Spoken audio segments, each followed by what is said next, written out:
Hello, folks. I am back with my year in review of 2021. I kind of make this like an Academy Award celebration, and I have certain categories that I do every year. This year's categories are going to be Best Customer Service, Gun of the Year, Caliber of the Year, and Firearms Company of the Year. Right before you, you see the Daniel Defense DDM4 V7P, and the reason why that's up there is I nominated this company, Daniel Defense, as Customer Service of the Year, Best Customer Service of the Year. I usually hand this out to Cajun Gunworks because I do a lot of stuff with them, and their customer service is very, very good. But this year, I made a switch up because I had a little bit of an issue with this area with the law tactical folder on this firearm. And I contacted Daniel Defense. I called them up, their customer service, said, hey, yo, send it in. No problems. They didn't ask any further questions. They said they would help me out. They sent me a shipping label. I sent that to them, and I got the firearm back in 2 weeks, which is really, really fast. They replaced everything here from the law tactical folder, the brace portion on down, no questions asked, and it was really handled professionally. So again, thank you to Daniel Defense for Best Customer Service of the Year. Now let's skip over to three nominees for Gun of the Year, and I'm going to start off with number three here. It's going to be the Walther PDP. I'm a big fan of this firearm, even though I did say some things that some people thought I was being a hater regarding this firearm. The firearm does have had some controversy a little bit early on about the area where you would put your optic at, whether it was sturdy or not, or whether it can endure things. A lot of engineers had talked about whether this would be sturdy enough for the optic to stay on, whether it would break off.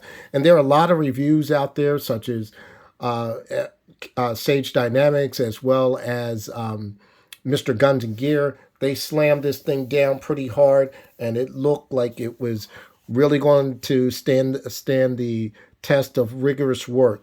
So the PDP, what I said was a little bit controversial for some people was I said that this is a very good firearm. However, it was not. I believe to me it was overhyped, and for me to say that is when once somebody says, "Hey, look, this is a great gun," blah blah blah, and then you go pick up the firearm, you're saying you're so hyped up that you get that feeling of, oh, it's no different from anything else.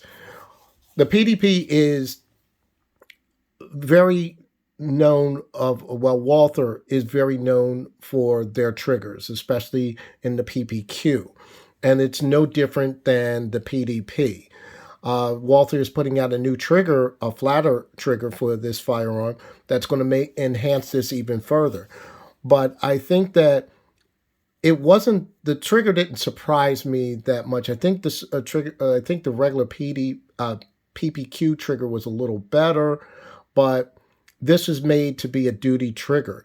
So I really like the trigger. The trigger is pretty good, but the PPQ trigger is a little bit better in my opinion.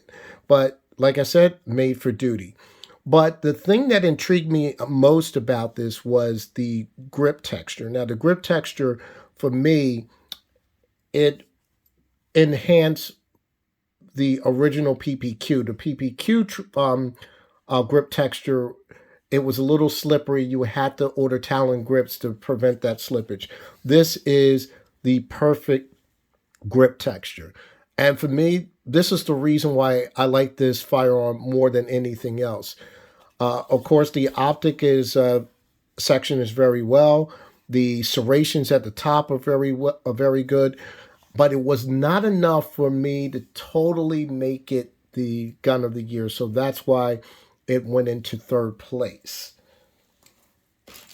Now, for my second place firearm, it is going to be, believe it or not, it's going to be this one. It is going to be the Sig Sauer P220 Legion SAO. That was a mouthful. All right.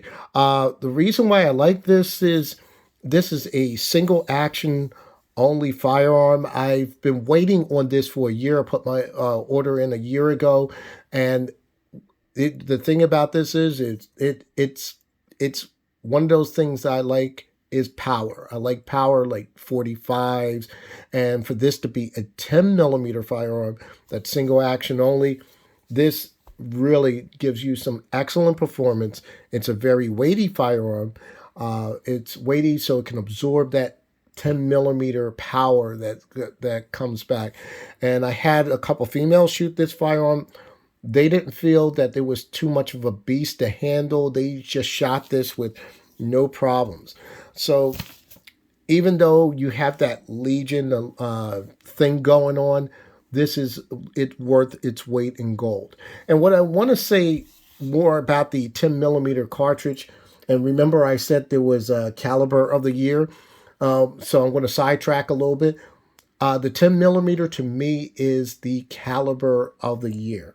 I've said in a video previously that was the 10 millimeter making a comeback, and it kind of like phased out a little bit after I said that, and now it's back again. And proof of that the 10 millimeter caliber is really back right now. There are a lot of firearms that are out there that have the 10 millimeter caliber, such as Springfield Armory's come out with a like the XDM in 10 millimeter, and there are things like the Ronin, Springfield Armory's Ronin. There are other firearms. It's escaping me right now, but there are other firearms that are out there that are coming out in 10 millimeter. So for some reason, oh, the one I'm thinking of is Smith and Wesson. Smith and Wesson has an M&P that's coming out that's in 10 millimeter. So it's just one of those things that the 10 millimeter has that rise and that fall, but I'm going to give it the caliber of the year because it seems like it's going to be that caliber that's going to be on the rise, and people are going to consider this more so, not only as a hunter, as a backup gun in bear country, but also as a self-defense round. Getting back to uh, the P220 Legion, single action only. If you had to buy one 10 millimeter, go with either a 1911 or go with this one. This is an outstanding firearm as a 10 millimeter. Soft shooting, very accurate. And when I mean soft, I mean softer than what you expect. And it's very accurate, whether you want to use it as a target gun, a sport gun, or you can use this as a home defense firearm as well. And for my gun of the year, it is going to be the Springfield Armory Emissary. I got this Emissary in 45 ACP. This is the 45 ACP version. It does come in 9 millimeter. And they are also coming out with a commander size, which will be, I believe they said 4.5 inches or somewhere around that area. The Emissary is a very, very outstanding firearm. It's very accurate. And one of the things with this firearm is it has that bull barrel. And if that bull barrel holds this firearm in an area in a level that when the slide is reciprocating, you're not getting the excess flip. It's a weighty firearm. It's a firearm that's very, very accurate, and you will enjoy shooting this firearm. The only thing that you might have to worry about is finding holsters. If you want to figure that out, QVO Tactical can help you out with that. I think some of the staccato line of holsters from QVO Tactical will help you be able to get a holster for this, because the square trigger guard can be a little different. Won't fit into standard 1911 holsters. Excuse me, I'm having a throat problem here. Also, one of the Other things is the polymer trigger. Now, the polymer trigger to me, you either love it or you hate it, and I don't mean that like you're going to hate it instantly. You can buy aftermarket triggers to replace this one if you don't like this trigger. I don't have a problem with the trigger. It's a nice flat face trigger, and I can get a good purchase with my trigger finger, and it's all well and good. And the thing that I wish they would have done was with the rear of this rear sight. I don't particularly like the U-notch sight, but it does do the job because you can get that front sight right here to go right in the rear U-notch.